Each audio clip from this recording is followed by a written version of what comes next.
Hi everyone, my name is Will. I want to tell you about the school for gifted children. I went through a big and difficult qualifying competition to get there, but unfortunately I had to run from there.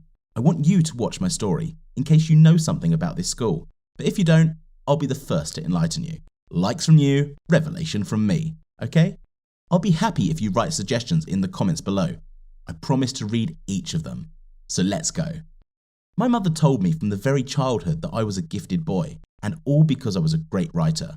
I'm not talking about handwriting, but about the creative ability to write. From an early age, I knew who I wanted to be in the future, either a journalist or a writer. My mother brought me a lot of educational books, and I read them all while the other children played on the playground.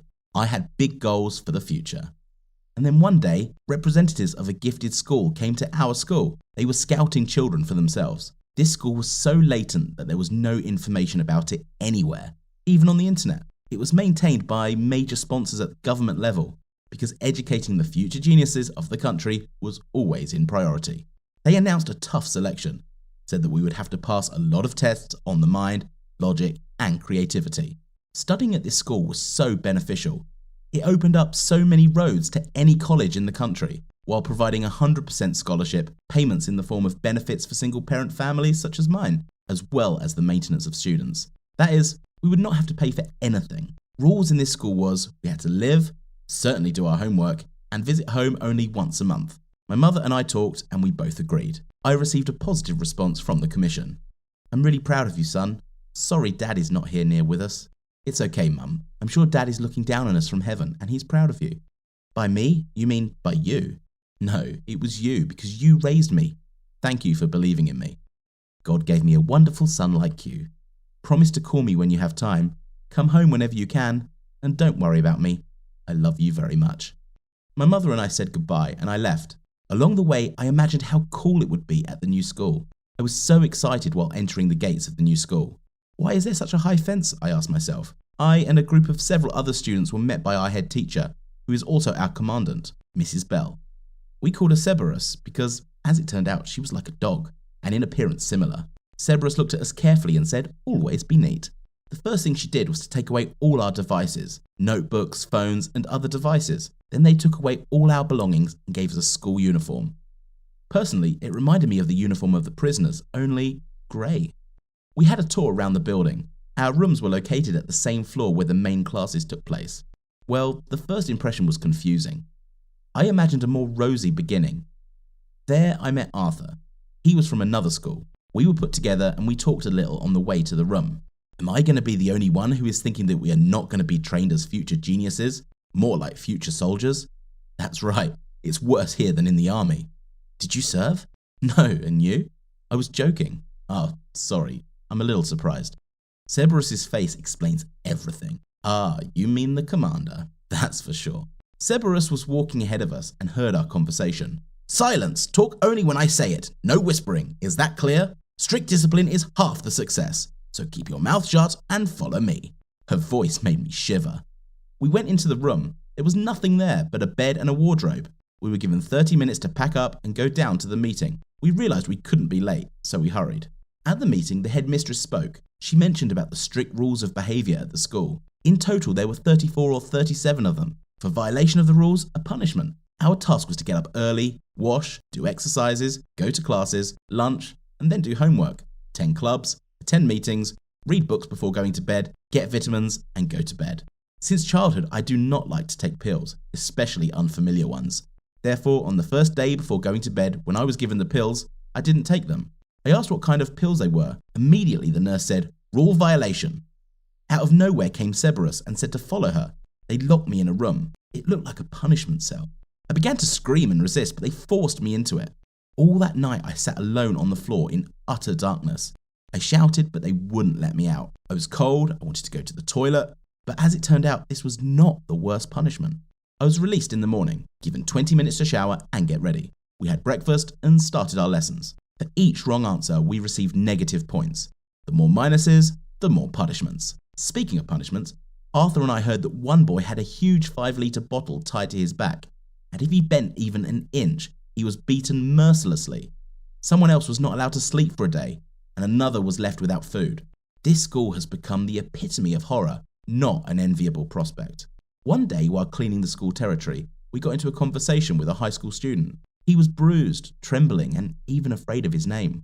"I can't talk to you or I'll lose my lunch and dinner. How do I escape from here?" "What? Oh, no, it's impossible. I've been here for a month. We're being pumped with some kind of pills. Every mistake is punished as if we committed a brutal murder. I can't do this anymore." Me too. "I tried to escape 46 times. I haven't seen my family for 3 years. They simply do not allow us to visit our houses. Only those students who have already passed their hypo sessions." What kind of sessions? They hypnotize the students who are susceptible, controlling what to say and how to behave. You won't go home as you were before. It's their guarantee that they won't tell their families anything. Damn, but this is too much. I know. They won't let me out of here. Never. I know it. Then Cerberus came up, and in a stern, cold voice she said, "Everyone take a shower and go to lunch." The next cleanup wasn't coming soon, so I said I had left my gloves on the bench and went to get them. Cerberus nodded her head and walked forward. I looked at Arthur and he understood. He followed me. We ran in the direction of the fence. Now it was clear why it was so high. We knew that a milk truck was coming at this time. We waited until the milkman started unloading the milk. We hid behind the trees and then we caught on to the bottom of the car. The car left and I was already happy. I thought that it was freedom. But then I heard the sound of a siren. Cerberus ran out onto the street. She called our names and said we were trying to escape. The milkman's car was checked from top to bottom, but they didn't look under it. And then, when the car was almost out, Arthur's foot fell off and touched the ground. The guard noticed it. Arthur looked at me and said he'd hold them off. The milkman drove on. Arthur jumped off and waited. I saw the guard slap him on the back, and Cerberus led the way.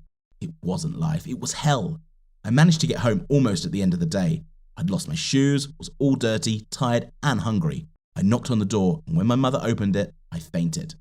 My mother was absolutely horrified after my story, but I couldn't take it anymore. Came to my senses after a couple of hours, managed to find Arthur's house, told his parents about everything, and we went there.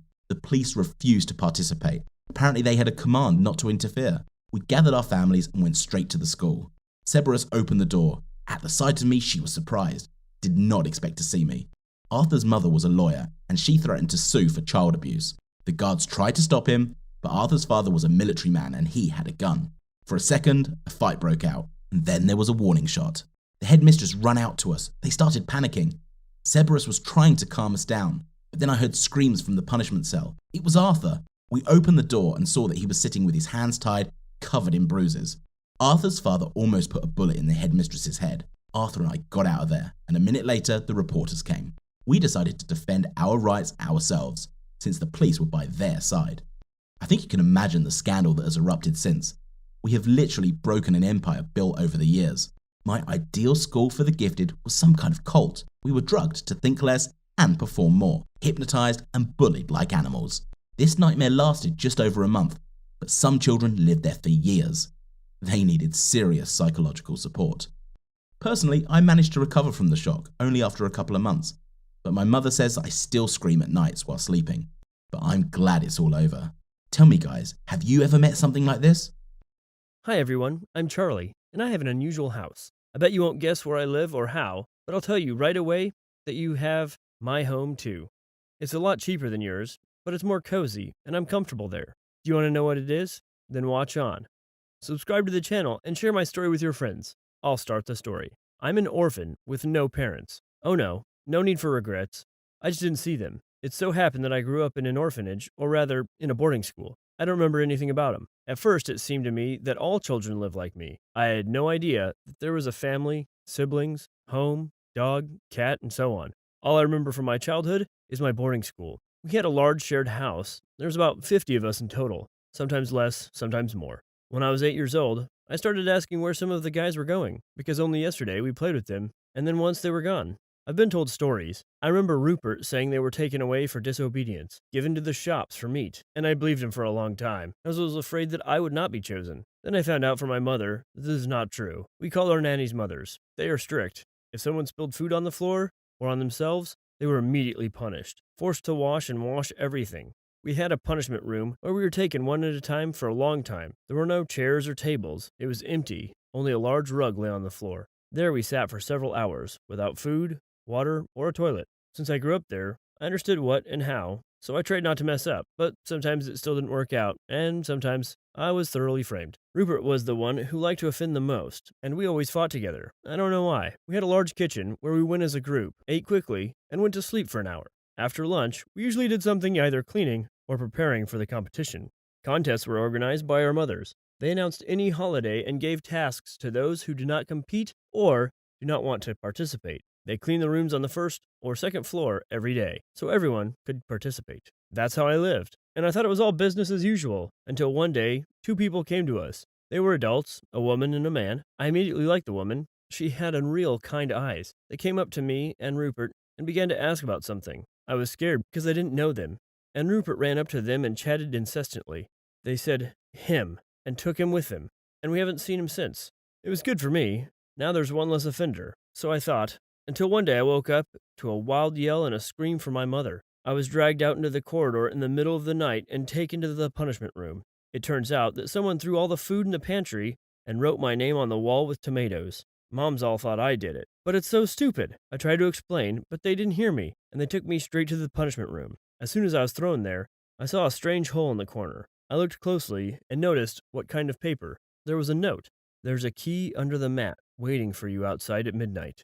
I had no idea who wrote it or if it was addressed to me, but I grabbed the key after lights out and opened the door, then ran outside to find Rupert waiting for me at the gate. What? I shouted in surprise. He just put his hands over his mouth and motioned for me to shut up. He led me out of the territory in a roundabout way, and we ran somewhere. I don't know what was going on at all, but Rupert said briefly that I would thank him because he was saving me.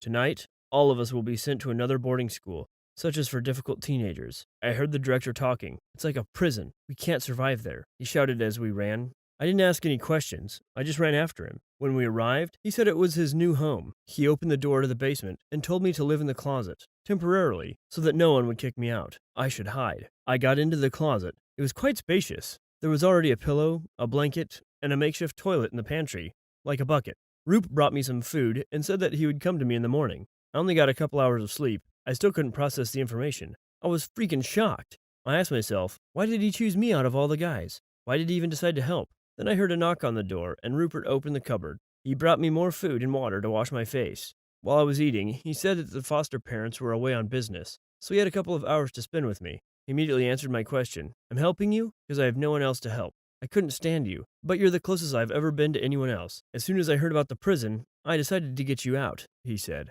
He knew that he would be taken away, so he prepared everything in advance. It touched me. Only now there was the question of how would I live and what to do next. I won't live in a closet for long. Root promised to settle the matter with the new parents, but in the meantime, I lived in a closet. Every day, Rupert brought me food, took out the toilet, we talked every day, and I got to know him from a different side. This went on for a while, and then one day, while I was sleeping in my closet, someone opened it. I saw only the light of a flashlight and heard a high-pitched scream.